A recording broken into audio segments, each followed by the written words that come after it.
winner of this year's dissertation award goes to Pascal Washin from the University of West London for her master's dissertation, Through the Prism of Missing, the Experience of Families of Missing People.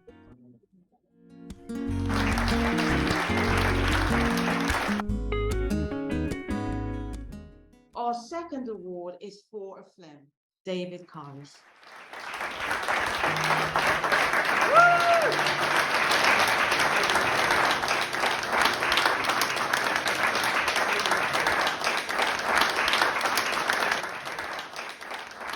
Okay, more awards coming up here. And now it's time for the ICAE 2023 Lifetime Contribution Award. This is a bit longer speech because it's a lifetime contribution. I'm not going to stand for a whole lifetime. You will. Yeah. So they're all ethnographic friends. They're all ethnographic community. It's nice to say that. I stood in the quiet morning rain. Its damp and the fresh greenness of the summer hillside seemed to absorb me. Quietness inside, quietness outside. The morning mist came sailing softly in through the valley, covering parts of the hillsides and the pine trees in a soft woolen blanket.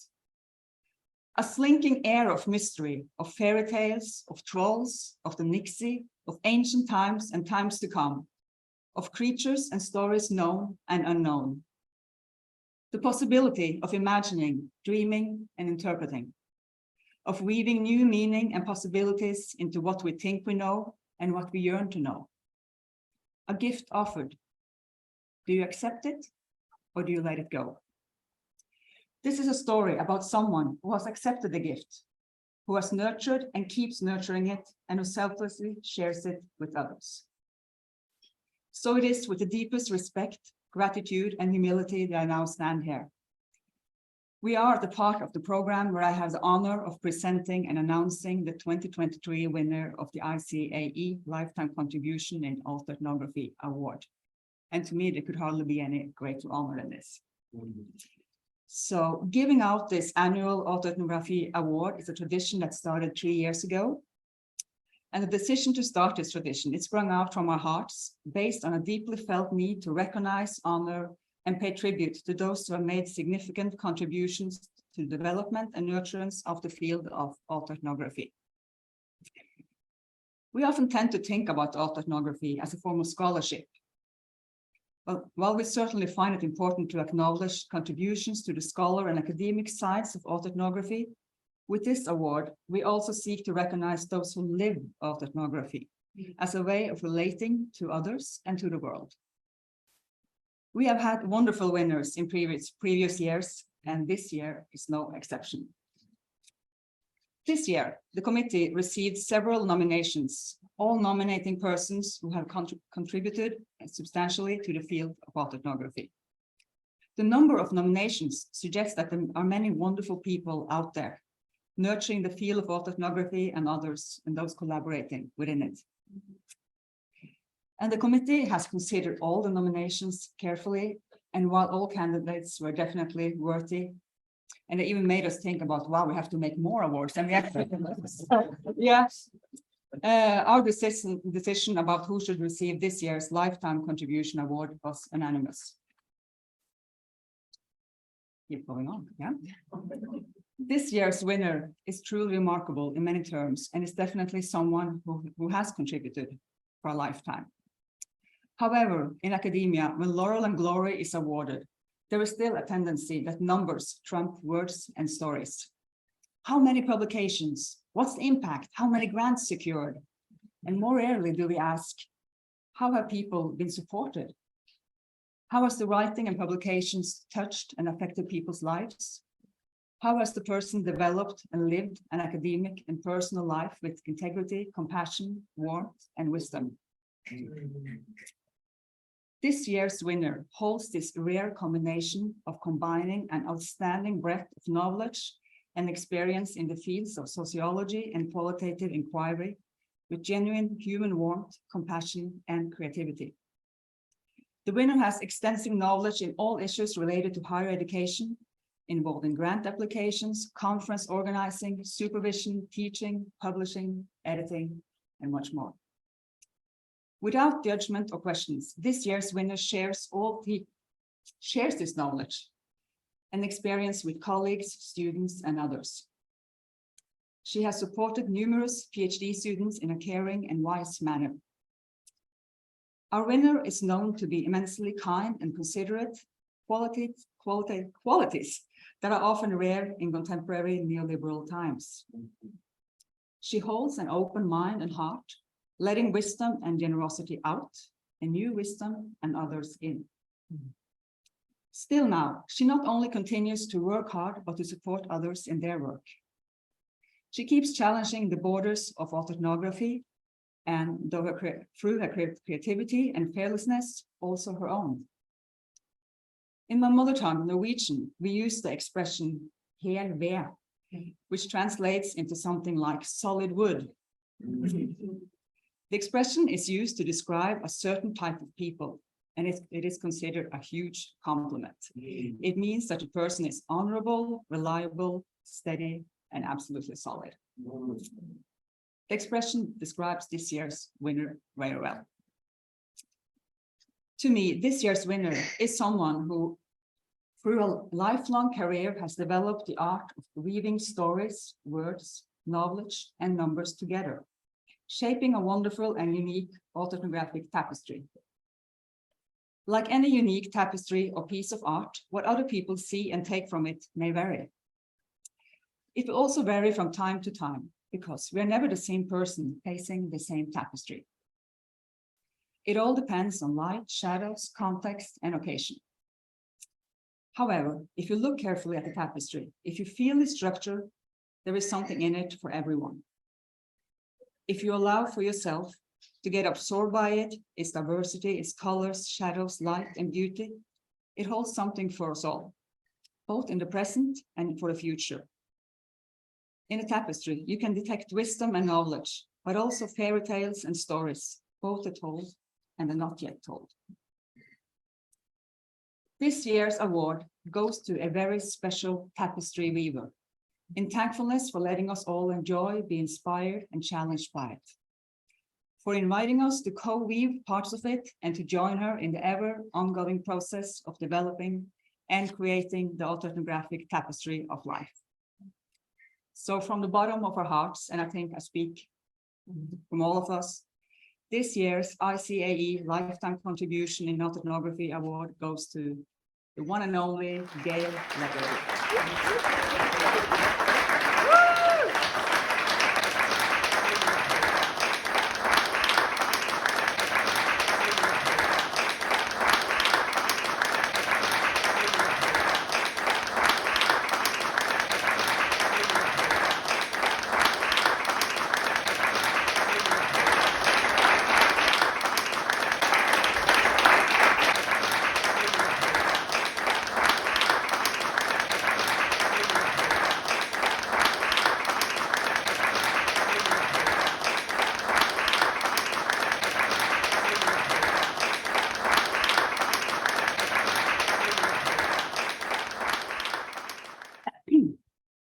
Fine, seriously, I'm fine.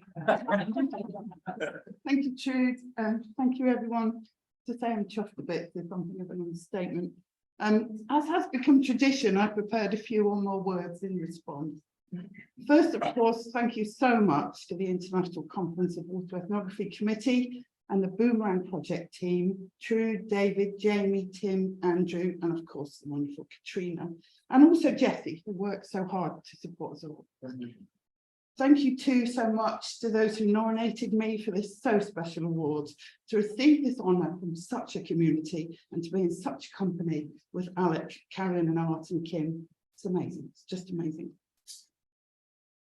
A bit about me. I began to reflect on my positionality and to write myself into my work at the very beginning of my academic career. I've always been concerned too with issues of power, emotion and politics in relation to research and its representation. My PhD, for which I interviewed on or wrote to more than 80 women and men, was concerned with the experience of infertility and involuntary childlessness.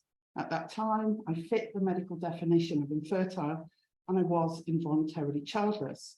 How lucky for me that autoethnographic and auto/biographical reflection was at that time gaining traction, if against some pushback. One of my first publications, written with Pamela Cottrell, came out in 1993 in a special edition of the journal Sociology, focusing on auto/biography. One reviewer described our contribution as gross self-advertisement and thickly self-indulgent.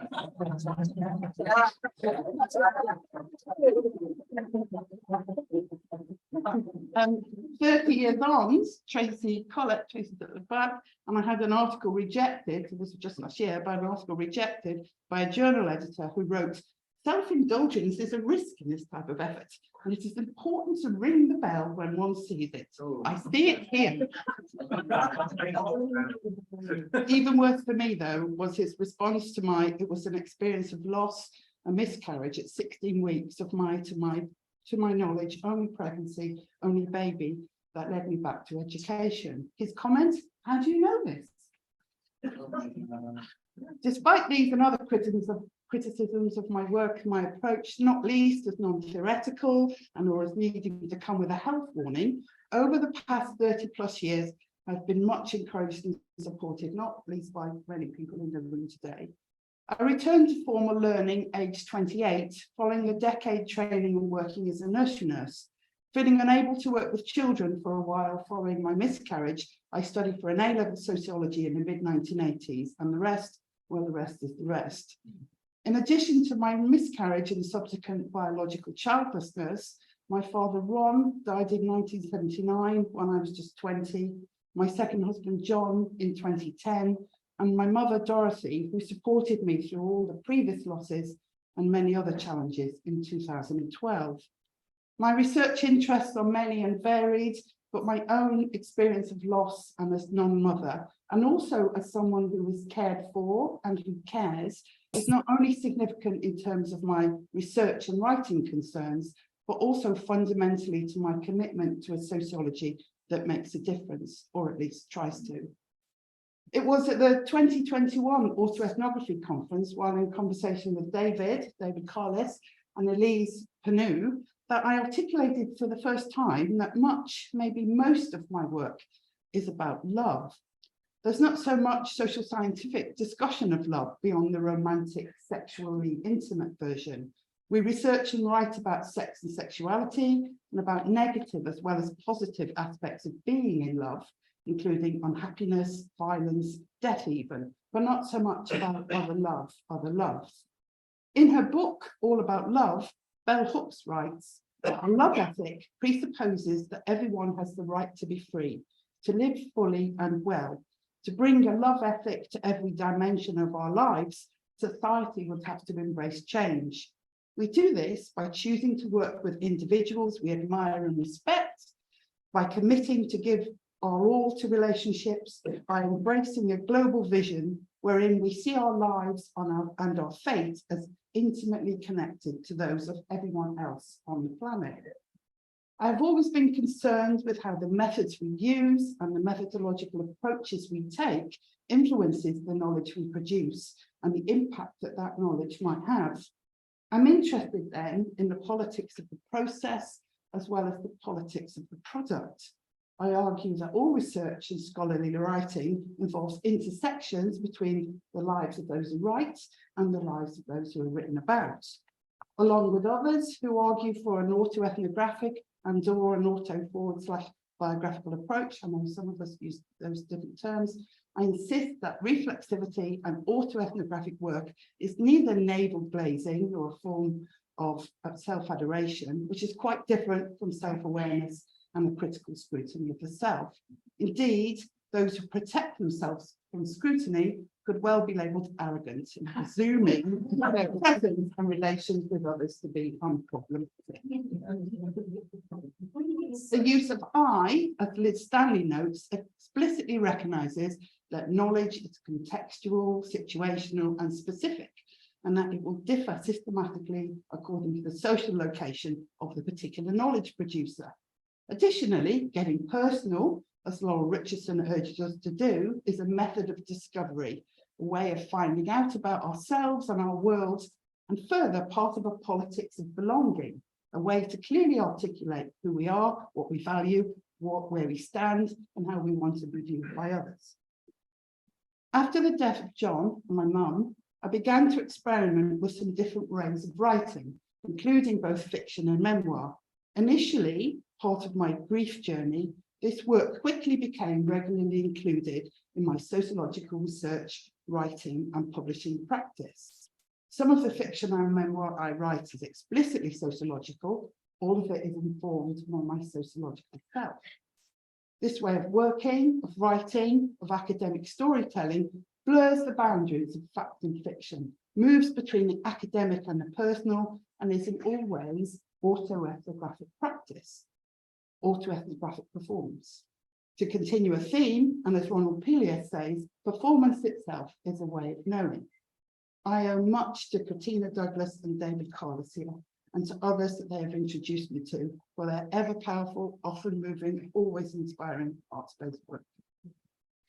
Autoethnography has clear epistemological and political implications, not least as a corrective to mainstream and so-called tidy hygienic research, where researchers write themselves out of the knowledge that they produce. Autoethnographic work, including creative autoethnography, enables meaningful reflection of one story, many stories, unique stories, and collective stories. It challenges dominant discourses, it affirms and celebrates the real-world life experience of individuals and of groups. It's a powerful tool for telling important stories differently, in that it engages academic audiences in different ways and can also have an impact beyond and besides the academy as well as within it. For the autoethnographer, new experiences bring new prompts, spurs, and inspirations. During the first COVID-19 lockdown, I began to think about solitude, isolation, and loneliness, and the similarities and differences between them. Since John died, I have lived mostly happily alone. 2020 was the time that I came closest to being lonely, but still not quite, for I was never without online company. And during my time in isolation, I was mostly content with my living arrangements. I admit, though, to being very glad when the introduction of support bubbles meant I could spend real time with my closest friends. More generally, there are times when I wish that there was someone else to help with household tasks and decision-making, but I appreciate too the freedom of living alone gives me. I miss John and other loved ones who have died, but I rarely feel lonely. I know too that solitude can be a positive and creative experience. I acknowledge my privilege here in that such positives are less likely for those who, for example, are homeless or living in situations of material discomfort and insecurity. Please bear with me just a little longer while I reflect again on the significance of love to my professional and personal self. A couple of weeks ago, I gave a paper at a conference at Falmouth University in Cornwall. Falmouth is my hometown and the longest place my mum, dad, and I lived together. The conference theme was haunted landscapes, and I spoke of how when I walk through the town, I feel my parents everywhere, their influence on the landscapes of my life as significant as ever. I told an autoethnographic story of the relationship between love and place, and reflected on how my own particular family life and experience has shaped my social and political self, not least with reference to concerns about social justice and inequality. I've presented and written similar about the influence of John. I returned to live in Falmouth after more than 35 years away when I left full-time university labour in 2014 to combine academic freelance work, other writing projects, voluntary work, the occasional civil celebrity gig. I'm open for and some political activism. My oldest friend Vanessa, we've been friends since we were 11, and her husband Chris are 10 minutes walk away. The small block of flats I live in needs a new roof, and earlier this year the owners came together for a house meeting. Business discussion over, the conversation moved to personal matters, and I asked after the grandchildren of my downstairs neighbour. Another newer neighbour asked if I had any grandchildren, When I replied that I had neither children nor grandchildren, she said, "Oh, nice easy life then." Shortly after the House meeting, I posted on Facebook a brief outline of the, for me at least, unsettling exchange and received many supportive and empathetic comments. The most touching being, "Easy life? Nah, you've got all of us," accompanied by a photograph which included the friend who posted the comments, her 2 young children, her brother and his husband, her mum and dad, Vanessa and Chris, and me. The picture was taken at a day out in a local sculpture park. The sun is shining. We're all smiling as the selfie is taken. I remember a good day. There was a picnic and other fun too. I was with people I love, who love me, the group including some of the most significant children and young people in my life. I've come to realise, yet again acknowledging my privilege, as I think good autoethnographic reflection can and should do, that my contentment of being alone is related to, likely predicated on, the positive and loving experiences I have with others. This is true of many, not all by any means, but many of my working relationships. Relationships that have moved beyond the professional and enriched my life so much. Just last week, Tracy and I gave a paper focusing on the ways we can and must challenge unhealthy working practices in the neoliberal academy. We argued that a focus on care and collaboration that encourage and celebrates creativity is essential. I've been so very lucky, I am so very lucky, to work as co-partner in research and writing projects, as supervisor and as mentor and as an examiner with like-minded others on so many occasions. Taking supervision and examination as examples, how wonderful, how humbling to have been included, even in a small way, in projects, many of them autoethnographic, concerned with miscarriage, termination, stillbirth, infertility, older men and childlessness, mothers in prison, mothers in work, mothers' lived experience of abuse, and more. The experience of disabled social workers, of occupational therapists, of prison officers, of women in sport, of people living with facial disfigurement, of chronic conditions, of women on women rape, of homelessness, and more. Breast health and cancer, osteoporosis, faith as occupation, food and emotions, the meanings of gardens and gardening, life writing as a method of inquiry, creative representations of chronic pain, and more and more and more. I've learned so much and have been so fulfilled professionally and personally, very definitely personally, from all of this, and from being part of such a wonderful, generous, loving and creative autoethnographic community. I'm so grateful not only to everyone who has encouraged my own work, but also to all of those who have wanted and who want in whatever way to share their work and their stories with me. Thank you so very much.